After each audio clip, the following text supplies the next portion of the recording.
তো good afternoon বন্ধুরা। তো আজকে আমার রান্না তো কমপ্লিট হয়ে গেছে। তো আজকে রান্না করেছি, একটু শাক ভাজা করেছি, একটু মিক্সড ভেজ করেছি বড়ি দিয়ে, এটা হচ্ছে করেছি দই চিংড়ি, একটু ভাত আছে। আর স্পেশাল যা যা করলাম সেটা হচ্ছে এই যে চিকেন কষা, এই দেখো এক কড়াই চিকেন কষা বানিয়েছি।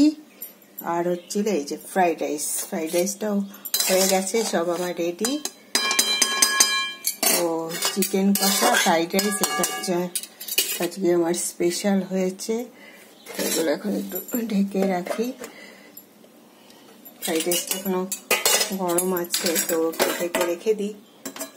আর এদিকে করবো একটা ব্যাটার বানিয়ে রেখেছি বেসন দিয়ে সুজি দিয়ে, আর এই যে পনিরটা একটু ভিজিয়ে রেখেছি, তো পনির ফ্রাই করব। তো এটা পরে করব, যখন আমি লাঞ্চ করব আমরা তখন করব। তো পনিরটা একটু ভেজানো আছে আর এই ব্যাটারটাও রেডি করা আছে। তো এই হচ্ছে আজকে আমার লাঞ্চের মেনু, তো তোমাদের সঙ্গে শেয়ার করলাম। তো ওকে বন্ধুরা।